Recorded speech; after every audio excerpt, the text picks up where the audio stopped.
What is going on, you guys? Today I will be covering the lore of the Arkham series. You've guessed it. And people beg the question, what is the Arkham lore? What's so special? That's what I will be covering today.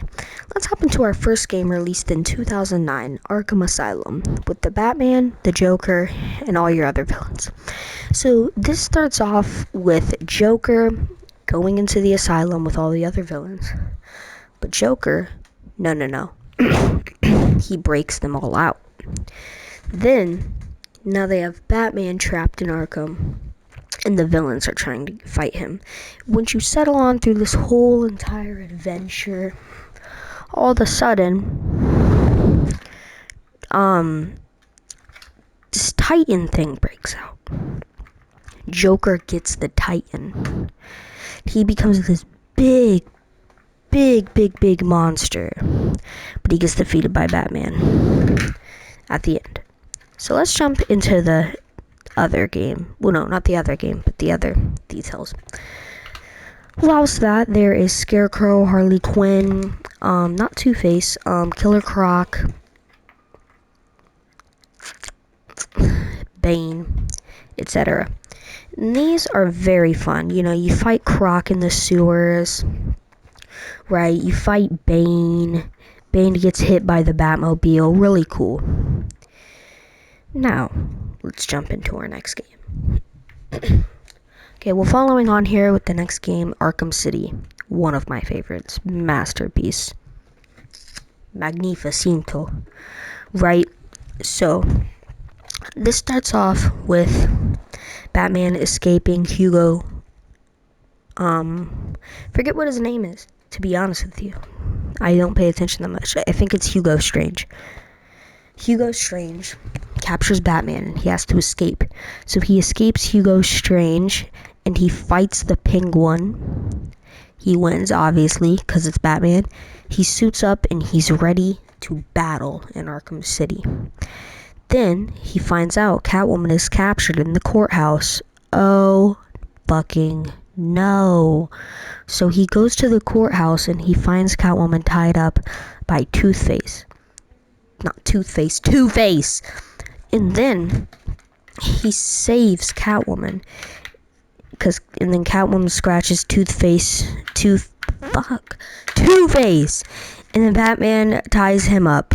Okay? And then, first villain dealt with. Now, then we get we get Harley Quinn capturing people at the clock tower. Don't know why. Don't know how.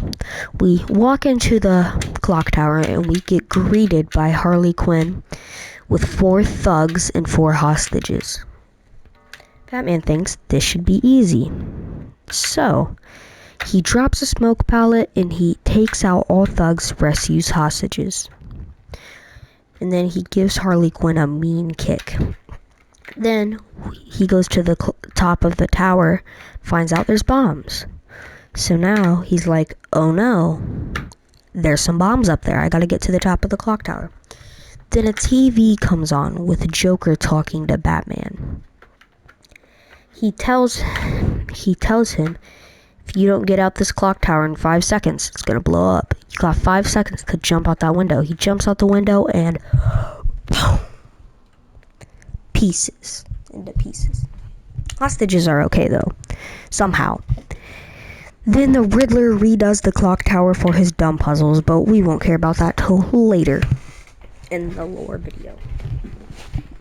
Then, we get a call to Joker's Fun House. And then we go there. Not only do we have to, do some tricky puzzles and fight some armed people, but we also find Harley Quinn and Joker, and we find out Joker is dying. And then we find out that's not actually Joker in the bed. It's Clayface. But Joker is seriously sick. So, actually, no, it's not. It's not Clayface. Joker is in the thing, acting like he's, about to die in a wheelchair. And Batman is not buying it. So Harley Quinn smacks him upside the head with a hammer. He gets put in the wheelchair, and they push him off the funhouse glass window out, and then he lands, and then there's a phone strapped to his chest. He pulls it out, and it's Joker telling him he basically just got played. Then he has to find Mr. Freeze for, I forget what it was for, but for some medicine. Don't find him. He does not find him. He has to go to Penguin's place, the Iceberg Lounge, to find him. And this is one of my favorite parts because there's so much lore to it. You got the when you go to the Iceberg Lounge, you gotta swim with the sharks, and they definitely don't fucking kill you and eat you. But once you get past that, you find Mr. Freeze, you find Penguin equal boss fight, and then Solomon Grundy boss fight. You got it. And then once you get Mr. Freeze, you boss fight him too. A lot of boss fights. And then if you discover this random door in the middle of a map, open it, and you'll find a Mad Hatter. He will poison you or something. I don't know, it's weird. Then, yada yada. Yeah, get back to Joker. Actually, no. Then you find Azrael, and Azrael, of course, he has to start his illusion shit with you. So, he does that, and then there's Talia, and then, it's a whole thing. So, then you boss battle Azrael. Of course, you win. Then Talia, and you go to Joker's funhouse. And, it's all fun and games and stuff, handy dandy, until Joker, he kills Talia. And this motherfucker, he looks like he's in bad condition, right? And then you leave because you find out Hugo is at the top of a... No, you boss battle Joker. Then you win. You think you beat him, but later in the game, I'll explain that you never ended up actually beating him. And that was never Joker that whole game. But let's keep talking. And then basically you go to the top of the tower. Hugo Strange is there with his contraption, Protocol 10.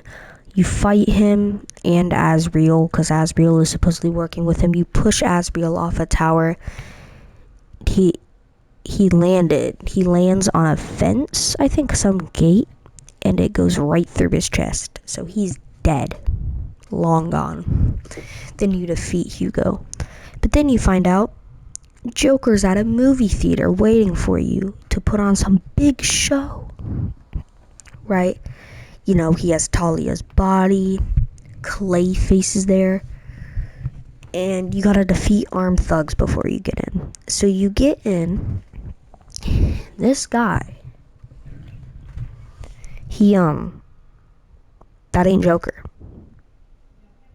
You find out this whole entire game, the reason Joker's been so well, even though he was acting sick, was because it wasn't Joker. It was Clayface as Joker.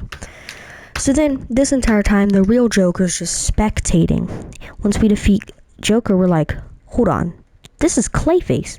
So then we do this very hard boss battle with Clayface. And once you finish that up and wrap it up, here comes the real Joker. And he grabs a katana and he tries to kill you, but you take it from him and you defeat Clayface's thugs. And then the cure to Joker's sickness and the cure to Batman's sickness. Batman. Because Batman's about to give it to Joker.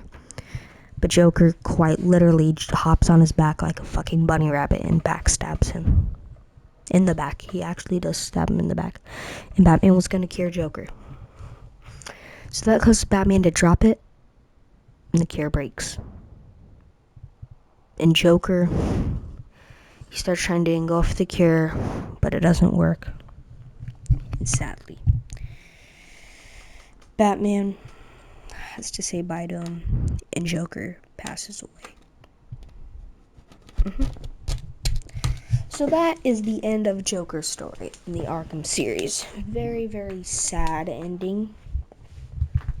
Then, this is followed up with the lore of Harley Quinn's revenge, which I'm not going to hop into today. We're just going to get straight into Arkham Knight. Okay, Arkham Knight, it kind of depends on how you play it, to be honest. Very, very eventful game. First, it starts off with, Scarecrow's fear toxin releasing. Then there's this strange individual working with a group called the Militia with tanks. They're basically an army. And his name is the Arkham Knight. So you got the Arkham Knight and Scarecrow running around everywhere trying to kill Batman, while you have these other villains roaming Gotham, such as Penguin, Riddler, and a bunch of side missions. But this entire game, Joker's ghost is following you and talking to you all the time. And I will admit, he looks pretty cool in this game. But aside from that, then there's this guy, I forget what his name was, but he's on this airship and stuff. Then you go to this place with all these crazy Joker-infected people. And it's really, really weird, okay? And it's just an adventureful game. And actually, this is 10 times better than Arkham City. I do not know what I was thinking. It was way better. And, of course, you'll get hit with 243 Riddler trophies if you want to actually complete the entire game. But it's such a fun journey. I would definitely recommend playing this game. After you fight all these individuals, you've almost completed the story, and you find out the Arkham Knight, this unknown person, is Red Hood. And it ended up he survived. Jason Todd survived. But now he hates Batman. So Batman, he's sad. But then Scarecrow captures Batman. He manages to release fear toxin in him. That's very bad. So, Jason Todd thinks, yeah, you know what, I gotta forgive him.